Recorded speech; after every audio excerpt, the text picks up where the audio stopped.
Tonight, there's violence and unrest across the globe, from the Middle East to Western Africa to the Caribbean, which is where we begin. In Haiti, the situation seems to be getting progressively worse. Gangs control half the country's territory and most of the capital, Port-au-Prince. Just this past week, an American nurse working for a Christian humanitarian group and her daughter were reported kidnapped. And the State Department has ordered non-emergency workers and the families of all U.S. government employees to leave as soon as possible because they say it's just not safe. But for many Haitians, leaving is not an option. They had sought refuge in the courtyard of the U.S. Embassy in Port-au-Prince. Dozens of families fleeing the gangs that have overrun their neighborhoods. We don't have anywhere to stay. The bandits kicked us out of our home. They rape us even if we are old. Even the little ones, they rape them also. I had to run to come here last night. I had a fever, I was trembling. I never experienced anything like this. We are in misery. I don't know the reason for the violence. The gangs just shoot and they ask for control of the area. They took our house and we're in the street. We want help to go back home. On Wednesday, they fled again, this time from the police, who used tear gas to force them to leave. More than 160,000 Haitians have been displaced by violence. Many are now living with family members or crowding into makeshift shelters. This is an extremely catastrophic situation. It is misery. Nobody comes to check on us. We live in misery. We can't find food. There's no drinking water. We don't live like humans. We are humiliated. Haitian police and security forces are outnumbered and outgunned. They've struggled to contain the gang since President Jovenel Moïse was assassinated 2 years ago, plunging the country deeper into chaos. The current Prime Minister, Ariel Henry, has repeatedly postponed elections. There is not a single elected official in the government. In Port-au-Prince, protests often turn violent. The international community is scrambling for a solution. Earlier this month, UN Secretary General Antonio Guterres renewed a call for a multinational force to curb the gang violence. That's something Haitian Prime Minister Henry has been asking for since October. We cannot forget the Haitian people, and the world must step up. The UN Security Council is giving Guterres until mid-August to come up with options for combating Haiti's gangs. Garry Pierre-Pierre is the founder and publisher of the Haitian Times, an English-language weekly newspaper. Garry, we've gone from crisis to crisis, cascading crises in Haiti for a while.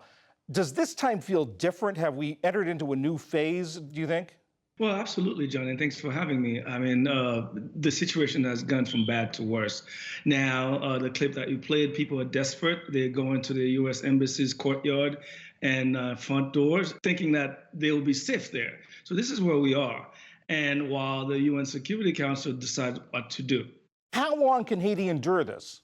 Well, it couldn't endure it. It hasn't been able to endure it for the last 3 years, yet it continues to endure it because the situation is complex. Because since 1994, we've had two interventions in Haiti, and one by the U.S. and then one by the UN, and they haven't gone very well. So right now, a lot of people are skittish and nervous about what to do, because no one wants to have another failed intervention of some kind that really doesn't solve the problem.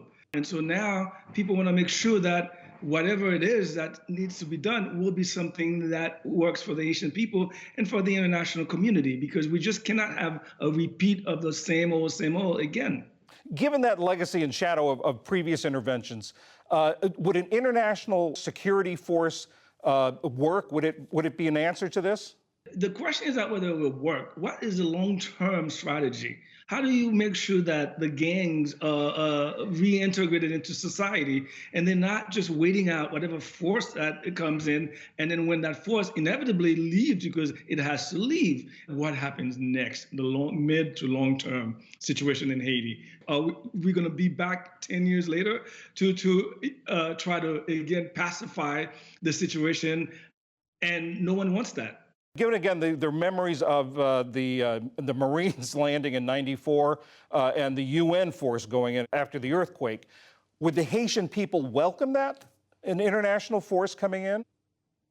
Well, it depends. I mean, people in Haiti, yes. The diaspora, Haitian Americans, are very, very skeptical about the international community's motives when it comes to Haiti, whether they have the right policy, whether they really care about helping Haiti, or is it something that they're going to pour billions of dollars that really doesn't help the situation at all? And one can understand this skepticism.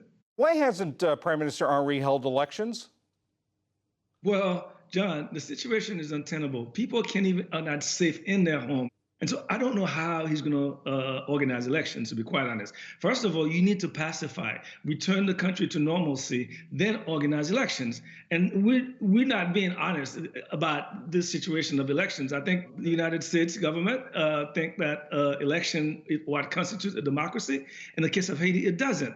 You need to build in institutions first and foremost, and then you can have a climate for elections, and then you can have a real democracy. You can hold elections anytime you want, but that doesn't mean that it's going to hold together. What's the short-term prognosis, do you think? Are things getting worse? Are they getting better, or staying the same in Haiti right now?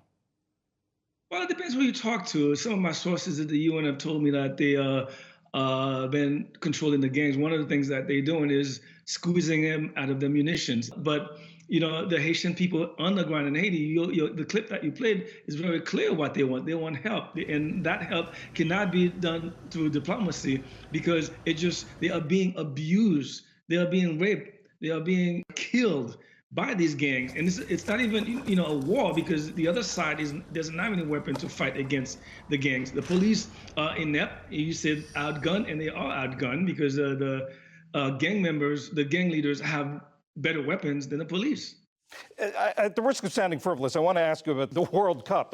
The Haitian women's soccer team is in the World Cup for the first time and doing better than expected. Is anyone there paying attention to that? Well, absolutely. I mean, thank you for that question, because it's been a really breath of fresh air for Haiti, Haitians all over the world.